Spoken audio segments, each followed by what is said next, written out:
हाय Shubham. Hello sir. Okay. तो शुभम, जैसा कि आपको पता होगा, आपने हमारे गीता ओलंपियाड के लिए रजिस्ट्रेशन किया था, तो आपके भगवत गीता के 6 सेशंस हो चुके हैं। And now we are moving to our next phase of this journey.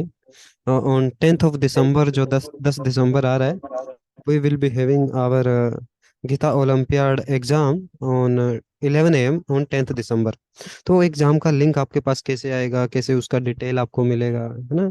कैसे क्या उसका प्लेटफॉर्म रहेगा, है ना? तो वो उस ये सारी डिटेल्स बताने के लिए ये मीटिंग की है आपको। ठीक है। तो लेट्स स्टार्ट। मैं अपना स्क्रीन शेयर करता हूँ। तो जैसा कि आप देख रहे हो, ये आप इस व्हाट्सएप ग्रुप में एडेड होंगे, राइट? ये गीता ओलंपियाड के आर करके जो व्हाट्सएप ग्रुप में। Yes sir. ठीक है। तो आपके पास ऐसे लिंक आ जाएगा, ये bit.ly.gita-olympiad 23। तो यहाँ पे आपको क्या करना है, ये क्यूज आपका खुल गया है। हाँ, तो इसमें आपको अपना नाम फिल करना है। Just like here you have to write your name, just like let's write your name is Shubham ना। And then you have yes to sir. Right, let's suppose I am writing any number, है ना?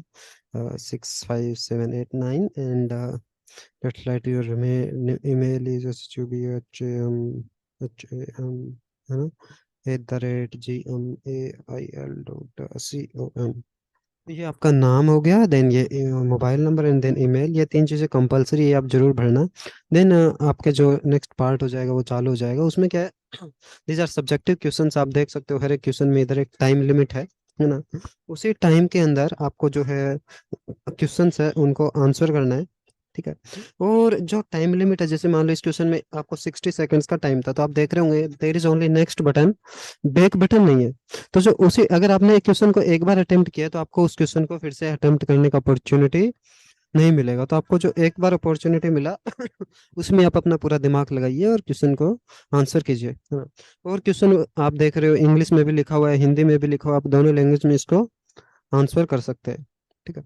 तो इसमें timing का विशेष ध्यान रखिएगा, हर एक question में टाइम लिमिट है। उसी टाइम के अंदर आंसर कीजिएगा। This is subject short answer type question, इसमें आप आंसर कर सकते हैं। जैसे पांच तत्व क्या है, तो जैसे एयर ना, वाटर हो गया, फायर, एयर, है ना? तो ऐसे ये सब्जेक्टिव ये क्वेश्चंस हो गया ना। तो ऐसे करके आंसर करना था। जैसे देखा आपने लास्ट क्वेश्चन में हमारा टाइम खत्म हो गया, तो वो ऑटोमेटिकली नेक्स्ट सेक्शन में मूव कर गया और आपका वो क्वेश्चन भी सब्जेक्ट जमा हो गया। और जैसे मान लो नेक्स्ट इमेज बेस्ड क्वेश्चन है, उस इमेज का थीम आपको समझना है ना? जैसे इस इमेज में दिखाया गया कि कैसे सोल एक बॉडी से दूसरी बॉडी में ट्रांसमाइग्रेट माइग्रेट हो रहा है। कभी वो अलग अलग बॉडीज में जा रहा है, कभी एनिमल्स की बॉडी में, है ना? कभी घोड़े की बॉडी में, कभी गाय की बॉडी में, है ना? अलग अलग बॉडीज में सोल ट्रेवर्स कर रहा है। तो इसमें आप लिख सकते हो आंसर में, जैसे वो लिख सकते हो कि द सोल इज ट्रांस, उपरोक्त सभी के विषय को स्पष्ट कीजिए। तो जिसमें मान लो इसमें ये मेंशन किया गया कि 100 वर्ड्स लिमिट है, तो आपको 100 वर्ड्स में आंसर करना है। इसमें लिखा गया है ना? तो इसमें आप लिख सकते हो आंसर में कि जैसे आपको बताया गया था सेशन में, the soul is changing body, the soul is transferring from one body to another, है ना? कभी सोल एक बॉडी में, उसके बाद में दूसरी बॉडी में, है ना? देहिनो अस्मिन यथा देहे कुमारम यौनम जरा, है ना? जैसे ऊपर के देख रहे हो कि द सोल इज, छोटा बच्चा बड़ा हो रहा है, उसी प्रकार आप लिख सकते हो कि soul is changing his body ना। तो ये थीम को आप लिख सकते हो, जो आपको इस इमेज को देख के जो कॉन्सेप्ट आपको समझ में आ रहा है, इमेज क्या दर्शा रहा है, वो आपको इधर लिखना है वर्ड्स के अंदर। ठीक है। यहाँ तक आपको कोई डाउट है शुभम? नहीं सर, क्लियर है यहाँ तक तो। ओके। उसके बाद में क्या है, this are multiple choice question. इसमें आपको क्या करना है, सही आंसर को सिलेक्ट करना है। जैसे the question is who I am, है ना? तो the correct answer is that I am atma, हम लोग आत्मा है ना? तो इसमें क्या है, ये मान लो ये क्वेश्चन का मार्क्स है, मान लो 2 मार्क्स का क्वेश्चन है। तो आप अगर आप इसमें सही आंसर सिलेक्ट करते हैं, तो आपको मिलेंगे 2 नंबर। और क्वेश्चन के अंदर क्योंकि नेगेटिव मार्किंग भी है, नेगेटिव मार्किंग सब्जेक्टिव क्वेश्चंस में नहीं है जिसमें आपको टाइप करना है। जो मल्टीपल चॉइस वाले क्वेश्चन है उसमें नेगेटिव मार्किंग रहेगा। तो if you will choose wrong option, then you will be marked -1 in that question, है ना? तो इसमें अगर आप इंटेलिजेंस सेलेक्ट किया तो आपको -1 मिलेगा, माइंड सेलेक्ट किया तो -1 मिलेगा, या फिर बॉडी सेलेक्ट किया तो -1 मिलेगा। अगर सोल सेलेक्ट किया तो आपको +2 मार्क्स मिलेगा। और मान लो आपको सही आंसर नहीं पता, तो rather than taking risk of getting negative marks, you can skip the question. जैसे मान लो ये जो क्वेश्चन है, इसमें आप कोई भी ऑप्शन अगर सिलेक्ट नहीं करोगे तो भी चलेगा, there is no need of selecting any question. ठीक है। तो इसमें आप सिलेक्ट कर सकते हो, जैसे क्वेश्चन है मोक्ष प्राप्त करना। ठीक है। तो ऐसे करके आप है सिलेक्ट कर सकते हो। ठीक है। Okay. then the quiz will be finished. Okay sir. Then you have to click on the finish button, है ना। देन जैसा कि आपको बताया गया था कि जब आपका क्यूज कंप्लीट होगा, जैसे आपका अनाउंसमेंट किया होगा कि ये जो गीता ओलंपियाड का क्यूज है, इसमें अगर आप अच्छा स्कोर करते हैं, है ना। अच्छा स्कोर करने का मतलब जो पासिंग क्राइटेरिया क्यूज का वो है 30%, है ना। तो आप अगर आप क्वेश्चन में जो टोटल मार्क्स है उसमें अगर आप मोर देन 30% स्कोर करते हैं, then you will get the certificate from the Gita Olympiad team that you had successfully completed the Bhagavad Gita course.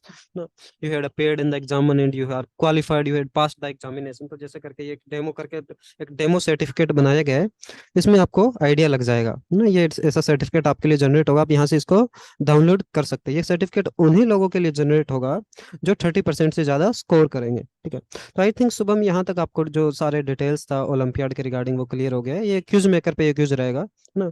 तो क्यूज का टाइमिंग क्या था हमारा, 10 तारीख को 11 बजे।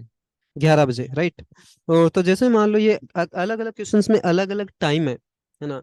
तो मोस्टली जो क्यूज रहेगा वो 45 मिनट्स का रहेगा, राइट। तो उसमें क्या है, अगर आप the quiz will start at sharp 11 AM, है ना, और इसका टाइमिंग रहेगा 11:45 AM तक। तो आपको क्यूज कब स्टार्ट करना, आपको क्यूज के लिए लॉग इन करना 11 से 11:45 के बीच में, आप कभी भी लॉग इन कर सकते हैं, ठीक है। तो आप कोशिश कीजिए 11:45 के से पहले आप क्यूज के अंदर एंटर कर जाए, है ना। क्योंकि उसके बाद we will not give you the opportunity to enter into quiz. उसके बाद में आपको क्यूज के अंदर एंटर करने का अपॉर्चुनिटी नहीं मिलेगा। आपको 11 से 11:45 के बीच में ही क्यूज के अंदर एंटर करना है। It's suppose then you will ask one question that, मान लो मैं 11:30 पे लॉग इन करता हूँ ना, तो मेरे को कितना टाइम मिलेगा, ठीक है। तो आप ना, अगर आप 11:30 बजे लॉग इन करते तो भी आपको पूरा टाइम मिलेगा, 45 मिनट्स, जो इंडिविजुअल क्वेश्चन के अकॉर्डिंग टाइमिंग है, ठीक है।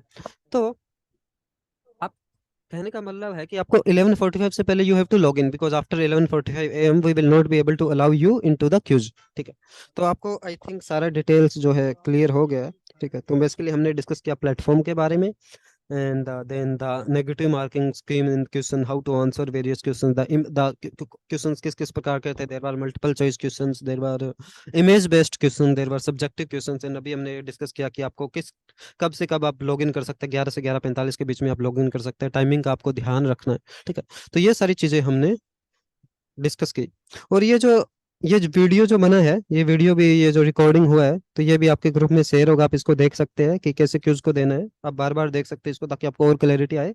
एंड ये जो हमने क्यूज देखा, ये जो डेमो क्यूज बनाया हुआ था, ये भी, इसका लिंक भी आपके ग्रुप में आएगा, है ना। आप उस क्यूज को खुद से देख सकते हैं, जिससे आपको प्लेटफॉर्म के बारे में आप ज्यादा अवेयर हो सके, ठीक है। So guys, prepare nicely for the quiz, practice this demo quiz so that in the final quiz you will score good. No, there is a since the time is left, you can prepare nicely for the platform.